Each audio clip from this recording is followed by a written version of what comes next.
குரு வாழ்க, குருவே துணை. அன்பர்கள் அனைவருக்கும் இனிய காலை வணக்கம்.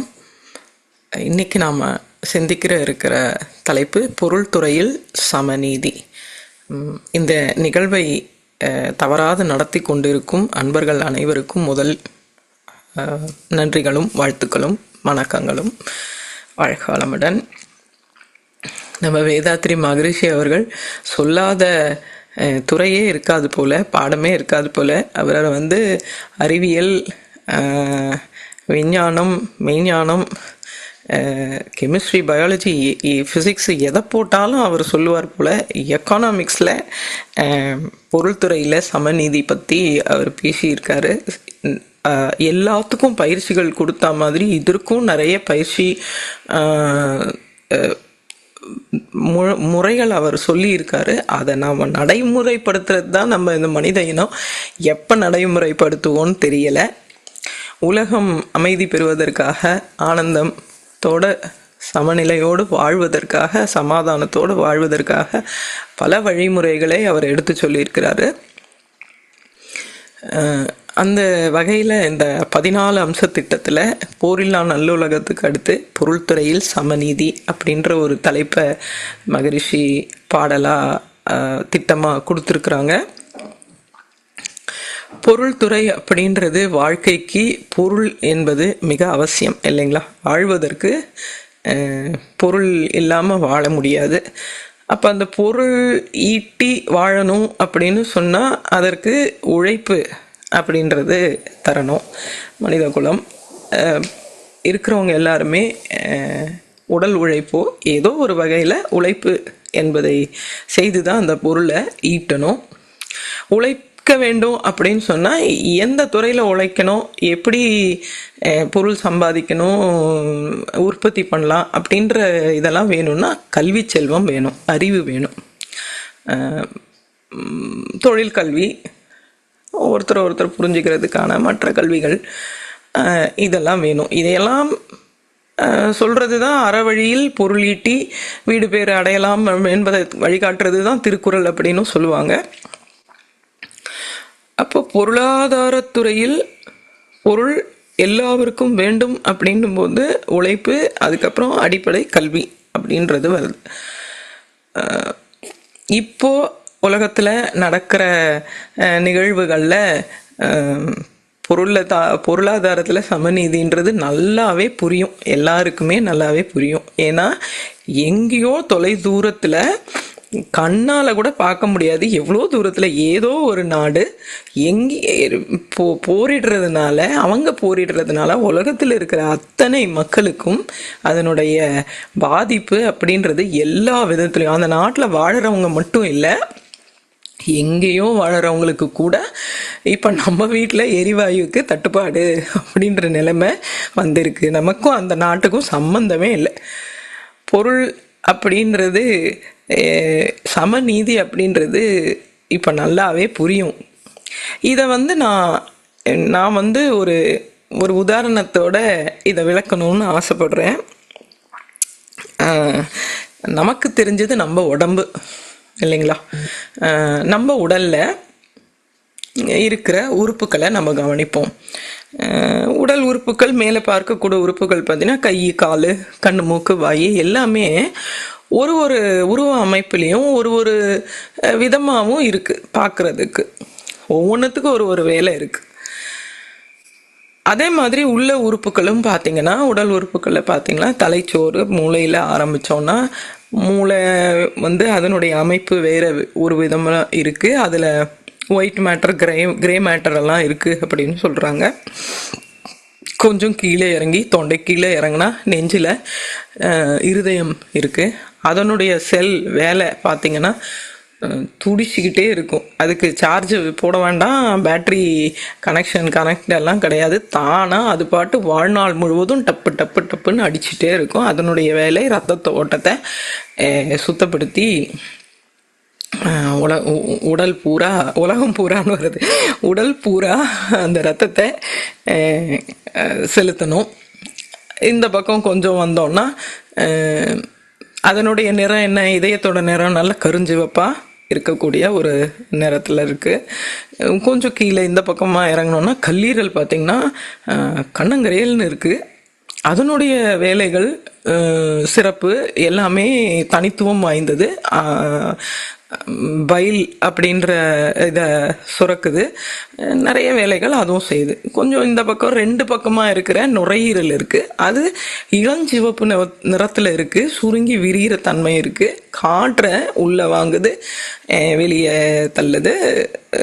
அந்த காற்றை கொண்டு ரத்தத்தை வந்து சுத்தப்படுத்துகிற வேலைக்கு அந்த காற்றை செலுத்துது. இன்னும் கீழே இறங்கினா வயிறோட நிறம் வேற. அதனுடைய அங்கே சுரக்கிறது பார்த்திங்கன்னா அமிலம், ஹைட்ரோக்ளோரிக் ஆசிட். அது சுரக்கிற இடத்துல அதனுடைய வேலை என்ன அப்படின்றது தனிப்பட்ட வேலை இருக்குது. இன்னும் இப்படி உறுப்புக்கள் பல விதமாகவும் பல நிறமாகவும் தனித்துவமான வேலைகளை செய்வதாகவும் எத்தனை உறுப்புகள் நம்ம உடம்புல அமைஞ்சிருக்கு. இப்போ இந்த ஒவ்வொரு உறுப்புமே நீ நிறம் வேற, உன் வேலை வேற, உனக்கு நான் ஏன் ஒத்துழைக்கணும் என்றோ, அல்ல நான் உற்பத்தி செய்கிறத உனக்கு கொடுக்க மாட்டேன், என்னோட வேலை எனக்கு மட்டும்தான் நான் பார்த்துப்பேன் அப்படின்னு போராட ஆரம்பிச்சதுன்னு வைங்க, நம்ம உடம்புல இருக்கிற அத்தனையும் ஒத்துழைச்சி வேலை செஞ்சால் தானே நம்ம உடம்பு கச்சிதமாக இருக்கும், இதுவாக இருக்கும். ஒவ்வொரு உறுப்புமே இந்த நாடுகளில் சொல்கிற மாதிரி இந்த நாட்டு மக்கள் கருப்பாக இருக்காங்க அப்படின்னா இவங்கெல்லாம் அடிமையாக பிறந்தவங்க, இதுக்கு சமம், ஸ்லேவ்ஸ், அடிமையாக தான் இவங்களை வச்சுருக்கணும், நாம தான் ஆளை பிறந்தவங்க அப்படின்னு எல்லாம் சொல்கிறோமே. இந்த உலக நாடுகளை இந்த உறுப்புக்களாக பாருங்களேன். ஒவ்வொரு உறுப்புக்கு வேற வேற வேலை, வேற வேற உற்பத்தி, வேற வேற நிறம். ஆனால் ஒன்றும் ஒத்துழைச்சி வேலை செஞ்சாதான் இந்த உடம்பு நல்லா இருக்கும், உடல் முழுவதும் நல்லா இருக்கும். அதே மாதிரி தானே இந்த உலகத்துலேயும் பல நாடுகள், பல தொழில்கள். ஒவ்வொரு நாட்டில் உற்பத்தி செய்கிறது இன்னொரு நாட்டில் இருக்காது. ஒரு நாட்டில் எண்ணெய் வளம் மிக்கதாக இருக்குது, ஒரு நாட்டில் கனிம வளம் வேற ஏதோ ஒரு வளம் மிக்கதாக இருக்குது. இப்படி ஒத்தும் உதவியும் உங்கள் நாட்டில் இதை இறக்குமதி செஞ்சு நம்ம நாட்டில் இருந்து ஏதோ அவங்க ஏற்றுமதி செஞ்சு இப்படி இருந்தோன்னா சமமாக எல்லாரும் வாழ முடியும் இல்லைங்களா? பைல் உற்பத்தி பண்ணுற லிவருக்கு வந்து ஹைட்ரோக்ளோரிக் ஆசிட் உற்பத்தி பண்ண முடியாது. இது செய்கிற வேலை, ஹார்ட் செய்கிற வேலை லங்ஸு செய்யாது, லங்ஸு செய்கிற வேலை வேற ஒரு உறுப்பு கிட்னி செய்யாது. ஆனால் ஒவ்வொன்றுத்துக்கும் ஒரு தனி இது இருக்குது. அப்போ இந்த அடிப்படை அறிவு அப்படின்றது, கல்வி அப்படின்றது நம்ம அட்லீஸ்ட் இந்த ஞானத்தையாவது, இதுவும் ஒரு செல்வம் தானே. செல்வத்துள் செல்வம் செவிச்செல்வம், அச்செல்வம் செல்வத்தில் எல்லாம் தலை. இந்த அடிப்படை அறிவு ஞானம் இருந்துச்சுன்னா இதுவும் செல்வம் தான். இந்த செல்வத்தையும் பொருளையும் எல்லோருக்கும் கொடுக்க வேண்டிய கட்டாயத்தில் நம்ம இருக்கோம். இதை உணர்ந்தாங்கன்னா, மெய்ஞானத்தை உணர்ந்தாங்கன்னா இந்த மாதிரி கிளாஸ் எடுக்க வேண்டிய அவசியமே இல்லை. அவங்கவுங்க நம்ம வேலையை நம்ம செய்வோம், நம்ம ஒத்தும் உதவியும் வாழ்வோம் அப்படின்ற நிலைக்கு அவங்களே தானாக வந்துடுவாங்க. நாம் இப்போ இந்த உடலில் பார்த்தா மாதிரி நம்ம ஒரு குடும்பத்தை எடுத்துக்கிறோன்னு வச்சுக்கோங்களேன். ஒரு சிங்கிள் குடும்பம் எடுத்துக்கிறோம் அப்படின்னு உதாரணத்துக்கு எடுத்துக்கிறோம் அப்படின்னா, வெளியில் போய் உழைச்சிட்டு வர்றவங்க ஒருத்தவங்களா இருப்பாங்க, வீட்டில் இருந்து கவனிக்கிறவங்க ஒருத்தராக இருப்பாங்க, அதில் வளரக்கூடிய பிள்ளைகள் இருக்காங்க, எதிர்கால சந்ததியினர் அப்படின்னு சொல்கிறவங்களும் இருக்காங்க, நம்மளை வளர்த்து விட்ட முன்னாள் சந்ததியினரும் இருப்பாங்க இல்லைங்களா? இப்போ இதில் நான் தான் உழைச்சிட்டு வர்றேன், எனக்கு தான் நான் பொருள் ஈட்டுறது வந்து எனக்கு மட்டும் செலவு பண்ணுவேன், உங்களுக்கெல்லாம் கம்மியாக தான் குறைவாக தான் கொடுப்பேன், இல்லை கொடுக்கவே மாட்டேன் அப்படின்னு எல்லாம் பேச ஆரம்பித்தாங்கன்னா அந்த குடும்பத்தில் அமைதி எப்படி நிலவும்? எல்லோருக்கும் சமமாக பறித்து பகிர்ந்து கொடுக்க வேண்டியது அவசியம் இல்லையா? பொருள் ஈட்டுறவங்க மட்டும்தான் சாப்பிட்ணுமா? எல்லோரும் தானே சாப்பிட்ணும், எல்லோரும் தானே அந்த சுக துக்கங்களை பகிர்ந்துக்கணும். அப்போது அடுத்த சமுதாயம் அது வளரக்கூடிய சந்ததியினருக்கு அவங்களுக்கு பொருளீட்ட தெரியாதே, அவங்கள வளர்த்து விடணுமே. அவங்க அடுத்த வருங்காலத்தில் பொருளீட்டுவதற்கு அவங்கள வளர்த்து விடணும். அவங்களுக்கு தேவையான படிப்பறிவு கொடுக்கணும், கல்வி அறிவு கொடுக்கணும். அதே மாதிரி இதுவரை உழைச்சு ஓய்ந்து இருக்கக்கூடிய பெற்றோர்கள், வயதானவர்கள், அவங்களையும் பாதுகாக்கணும் இல்லைங்களா? அப்போ ஒரு தனி உடம்பாக நம்ம எடுத்துக்கிட்டாலும் சரி, ஒரு குடும்பமாக எடுத்துக்கிட்டாலும் சரி, ஒத்தும் உதவியும் எல்லோரும் சமமாக பகிர்ந்து வாழ்வது தான் நீதி அப்படின்றது தெரிய வருது இல்லைங்களா? ஒரு இப்போ குடும்பத்தில் கூட ஒரு இதில் முன்னெல்லாம் 10 குழந்தைகள் மேலே இருந்தாங்க ஒரே குடும்பத்தில். அப்போ அவங்க அத்தனை பேரும் சமமாவா தராசில் வச்சு பார்த்தா மாதிரி ஈக்குவல் காசாக சம்பாரித்து கொண்டு வர முடியும்? நிச்சயமாக முடியாது. அவங்கவங்க உழைப்பில் கொண்டு வர்றத திறமையான குடும்பத்தில் தலைவர்கள், தலைமையில் இருக்கிறவங்க, குடும்ப பொறுப்பில் இருக்கிறவங்க, அதை நிர்வகிக்கிற பொறுப்பில் இருக்கிறவங்க சரியாக நிர்வகித்ததுனால அந்த 10 பேரும் சமமாக ஒன்றா இருந்து சந்தோஷமாக வாழக்கூடிய ஒரு நிலைமை வருது. அப்போ நமக்கு அடுத்த நம்ம உலகத்தில் என்ன தேவையாக இருக்குங்க? நிர்வகிக்கக்கூடிய பொறுப்பில் இருக்கிறவங்க, ஆட்சி செய்யக்கூடிய பொறுப்பில் இருக்கிறவங்க நல்ல திறமையோடு இருக்கிறவங்களா இருக்கணும். பொது அறிவு, உலக உயிர்கள் எல்லாமே ஒன்று தான் என்ற மெய்ஞானத்தை பெற்றவர்களாக இருக்க வேண்டும். அப்போதான் அவங்க நிர்வகிக்கும் பொழுது அனைவரும் சமமாக அந்த வசதிகளை அனுபவிக்க முடியும். இப்போ மகரிஷி வேதாத்ரி மகரிஷி இந்த பொருள் தொழில் சமநீதியில கொண்டு வர்றதுக்காக எல்லாத்தையுமே பொது உடைமை ஆக்கணும், பொது உடைமை ஆக்கணும் அப்படின்னு சொல்றார். பொது உடைமை ஆக்குவதற்கு இப்போ சொத்தை வைத்திருப்பவர்கள் பதற வேண்டிய அவசியம் இல்லை. அவர்களுடைய கணக்கு பிரகாரம் அதை பர்சன்டேஜ் போட்டு இவங்களுக்கு இந்த சதவீதம் அந்த சதவீதம் போட்டு ஒரு 50 கால வருடங்கள் எடுத்துக்கொண்டு அவங்களுக்கு ஏற்ற உடனடியாக இப்போ பணக்காரனையும் ஏழையும் சமமாக்கிட முடியாது இல்லையா? இப்போ இவர்கள் வாழ்ந்து வந்த வசதிகள், அனுபவித்த வசதிகள் எல்லாம் உடனடியாக தெருவுக்கு வர முடியாது வீட்டில். அப்போ இவங்களையும் கொண்டு பங்களாவில் வைக்க முடியாது. ஸோ பொது உடைமை ஆக்குறதுல கூட அவர் ஒரு 50 கால வருடங்கள் எடுத்துக்கொண்டு இந்த சதவீதம் இவர்களுக்கு சேரட்டும், இத்தனை சதவீதம் இவர்களுக்கு சேரட்டும், எல்லாருக்கும் ஏதோ ஒன்று கிடைக்கணும்.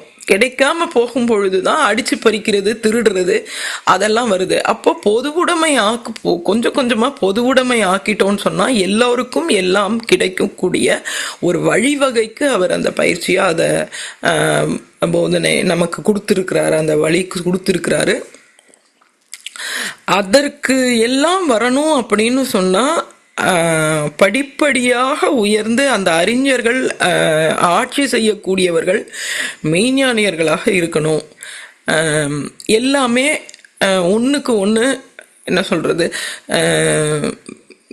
மெதுவாக தான் வளர்ச்சி அடையணும், ஆனால் கண்டிப்பாக வளர்ச்சி அடையணும். இப்போ நம்ம என்ன செய்ய முடியும், மனவள கலைஞர்களாகிய நாம் என்ன செய்ய முடியும் அப்படின்னு சொன்னால், நாம் முதல்ல பார்த்தோம் இல்லையா, அதாவது பொருள் ஈட்டுவதற்கு உழைப்பு தேவை, உழைப்பு தேவைக்கு கல்வி தேவை. கல்வி செல்வம் ஆகிய நமக்கு கிடைச்சிருக்கிறது மனவள கலைஞர்களுக்கு வேதாத்திரிய கல்வி. நம்ம மகரிஷி சொல்ற கருத்துக்களை நாம பார்த்தோம்னு சொன்னா, அவர் உங்களுடைய சம்பாத்தியத்துல 1% நீங்க பிறருக்கு கொடுங்க, ஈகை ஆக கொடுங்க. எந்த எதிர்பார்ப்பும் இன்றி யாருக்கு கொடுக்குறோன்னு கூட தெரியாம தேவைப்படுபவர்களுக்கு கொடுங்க அப்படின்னு சொல்றாங்க. 1%. அந்த 1% நீங்க உங்களுடைய பொருளாகவும் கொடுக்கலாம், அறிவாகவும் இருக்கலாம். கல்வியும் செல்வந்தான். நம்ம வேதாத்திரிய கல்வியை பரப்புனாலே இந்த அறிவை எல்லோருக்கும் புரிஞ்சிட்டாவே நாம் எல்லோருமே வேற வேற உறுப்புகள் மாதிரி இருந்தாலும் எல்லோரும் ஒத்து உதவியும் வாழும்போது நமக்கு சந்தோஷமா வாழலாம், உலகத்துல எல்லாரும் சமாதானமா வாழலாம் அப்படின்ற அறிவை நாம பரப்ப வேண்டிய அவசியத்துல நாம இருக்கோம். தொண்டு செய்யறதுக்கு அவர் என்ன சொல்றாரு, வாரத்துல அட்லீஸ்ட் வாரத்துல ரெண்டு மணி நேரமோ 3 மணி நேரமோ உங்களால் இயன்ற அளவு தொண்டு செய்யுங்கள். நாம் பெற்ற அறிவு செல்வத்தை கூட நாம தொண்டு செய்யலாம். அறிவால தான் தெளிவு செய்து தான் அவங்களுக்கு இந்த நிலையை மாற்றுவதற்கு வழி பிறக்கும். ஏன்னா புரியாம உணராம யாராலையும் மாற்ற முடியாது. இப்போ நம்ம இந்த உடல்லையே ஒரு உதாரணம் பார்க்கும் போதே நமக்கே இதை சிந்திச்சு யோசிக்கும் பொழுது இந்த லிவரும் லங்ஸு ஹார்ட்டு இதுங்கெல்லாம் சண்டை போட்டுச்சுங்கன்னா நம்ம உடம்பு என்னென்ன பண்ணணும்னு நம்ம நினைக்கும் போதே நமக்கு சிரிப்பு வருது இல்லையா? நமக்கு இந்த ஆமா அப்படின்ற ஒரு சிந்தனை வருது இல்லையா? அந்த தெளிவை எல்லோரும் பெற்று விட்டார்களே. ஆனால் என்ன உற்பத்தி செய்யற நாடோ இது எனக்கு தான் சொந்தம், நீ இது செய்யக்கூடாது அது செய்யக்கூடாது, இன்னொரு நாடு ஆதிக்கம் செலுத்த முடியாது. அவர் பிறந்த எல்லோருக்குமே வாழக்கூடிய உரிமை எல்லா உயிருக்குமே உண்டு. எல்லா உயிருக்குமே இந்த உலகத்திலே வாழக்கூடிய உரிமை உண்டு. அடிப்படை தேவைகள் எல்லோருக்கும் எல்லா உயிருக்கும் உண்டு. உணவு வேணும், உடை வேணும், வாழக்கூடிய இடம் வேணும். இதற்காக பொருள் ஈட்டுவதற்கான சுதந்திரம் எல்லோருக்குமே வேணும். எல்லோருமே உழைச்சு சம்பாதிக்கணுன்ற அறிவும் வேணும். நான் விவசாயி, அவன் கஷ்டப்பட்டு உழைச்சி சம்பாதிக்கிறத நான் தரகராக இருக்கிற நான் ஏமாத்தி பொழைக்க கூடாது. அதாவது அவனுடைய 10 ரூபாய்க்கு தக்காளியை வாங்கி வெளியே கொண்டு போய் 40 ரூபாய்க்கு விற்கிறது. அப்போ என்ன அறிவு வேணும் அங்க? ஒழுக்கம், அறம் சார்ந்த வாழ்க்கை எல்லோருக்கும் வேணும். அவனுடைய உழைப்புக்கு ஏற்ற வருமானம் அவருக்கும் கிடைக்கணும். அப்படி இது ஒவ்வொரு துறையிலையும் எல்லாரும் யோசிக்கணும். விவசாயம் மட்டும் இருந்தா போதுமா? வியாபாரியும் வேணும், விவசாயமும் வேணும், தொழில்துறையில இருக்கிறவங்களும் வேணும், எல்லோரும் வேணும். அப்போ எல்லோருமே இப்படி உறுப்புகள் எப்படி ஒண்ணுக்கு ஒண்ணு உதவி செய்து இருக்குதோ அதே போல நாமும் எல்லா துறையில இருக்கிறவங்களும் யாரையும் ஏமாத்தாம அற வழியில நாம வாழ்ந்தோம் அப்படின்னு சொன்னோம்னா கண்டிப்பா பொருள் துறையில் சமநீதி அப்படின்றது எளிமையாக அடையக்கூடிய ஒன்றைத்தான் நிச்சயமா நமக்கு கிடைக்கும். இயற்கையில வர பிரச்சனையில நமக்கு ஒரு பெரிய பாடம் 2020 கரோனா கற்றுக் கொடுத்தது. அப்பவும் உலகமே ஸ்தம்பிச்சது. மனுஷனை வெளியே கூட போகக்கூடாது, எங்கேயுமே போகக்கூடாது, எந்த வண்டியுமே உபயோகிக்காம வீட்டிலே முடங்க வச்சது கரோனா என்னும் ஒரு தொற்று. அது ஒரு சரியான படிப்பினையை நமக்கு கொடுத்துருக்கும். இயற்கையும் சரி, நிகழ்வுகளும் சரி படிப்பினை கொடுத்தாலும் அதிலிருந்து நாம் படித்தால் தானே அந்த பிரச்சனையிலிருந்து வெளியே வர முடியும். படிக்காம மனிதனே பிரச்சனைகளை ஏற்படுத்தி கொண்டிருந்தால் மீண்டும் மீண்டும் அதை சரி செய்யறதுக்கு இயற்கை பேரழிவு தான், இயற்கை அப்பப்போ நிகழக்கூடிய பேரழிவு தான் நம்மளுக்கு அறிவை தரணும். ஸோ நாம் பொருள் அப்படின்றத நமக்கு தெரிஞ்ச இப்போ மகரிஷி நமக்கு கற்றுக் கொடுத்த இந்த கல்வியை பரப்புவோம்.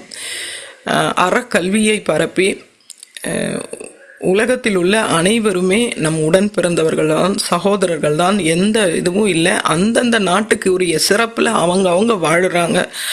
அந்தந்த எல்லா நாட்டிலும் இருக்கக்கூடியது எல்லோருக்குமே தேவையா இருக்கு. இப்ப உலகமே ஒரு குடும்பமா தான் நம்ம வாழ வேண்டிய நிலையில இருக்கோம் அப்படின்ற உணர்வுகளை தான் இந்த பிரச்சனைகள், துன்பங்கள் நமக்கு பாடமாக கற்றுக் கொடுக்க வேண்டும். அந்த பாடத்திலிருந்து நாம் கல்வி பெற்று இந்த பிரச்சனைகளை எல்லாம் மாற்றி வரலாறு பார்த்தோம்னா சொன்னா முன்னிருந்த இதுல ஒரு நாட்டுல இருந்து இன்னொரு நாட்டை வந்து படையெடுத்து போய் கொன்னு கொள்ளையடிச்சு அந்த சொத்துக்களை எல்லாம் எடுத்துட்டு வந்த மாதிரி வாழ்ந்துட்டு இருந்தாங்க. அப்போ அதெல்லாம் மாறி இப்போ அவங்கவங்க ஒரு ஜனநாயகம், மக்கள் தேர்ந்தெடுத்து ஒரு உயர்ந்த நிலைக்கு வந்துக்கிட்டு தான் இருக்கு, மாறிக்கிட்டு தான் இருக்கு. இருந்தாலுமே இருந்தாலுமே இன்னும் இன்னும் கொஞ்சம் இன்னும் கொஞ்சம் மேன்மை அடைந்து உலகமெல்லாம் எல்லாமே இந்த அமைதி வந்து எல்லோருடைய சொத்து, ஒத்தும் உதவியும் தான் நாம் வாழணும் அப்படின்றது இன்னும் கொஞ்சம் வர வேண்டி இருக்கு. நிச்சயமா அதுக்கு அதை கொடுக்கறதுக்கு தானே இறைநிலை இதை போன்ற வேதாத்திரி மகரிஷி போன்ற குருக்களை நமக்கு கொடுக்குறாங்க, அவர்கள் மூலமா நமக்கு கல்வியை கொடுக்குறாங்க. அப்ப அந்த இறைவன் காட்டிய பாதையில் நாம் செல்வதற்கு தான் நாம் முயற்சி செய்யணும். தாமதம் ஆகலாமே தவிர நிச்சயமாக அது இறைநிலை ஒரு அதனுடைய பாதையில் பரிணாம வளர்ச்சியில் ஒரு அமைதி, ஒரு கோல்டன் பீரியட் அப்படின்னு சொல்றாங்களே, அந்த தங்க காலம் அப்படின்றது நிச்சயமா பொற்காலம் வரும் என்று சொல்லி நாம் அதுவரை நம் தொண்டாற்றி மகிழ்வோம் என்று சொல்லி இந்த உரையை நிறைவு செய்து கொள்ள விரும்புகிறேன். நன்றி. வாழ்க வளமுடன். மிக்க நன்றி அம்மா. வாழ்க.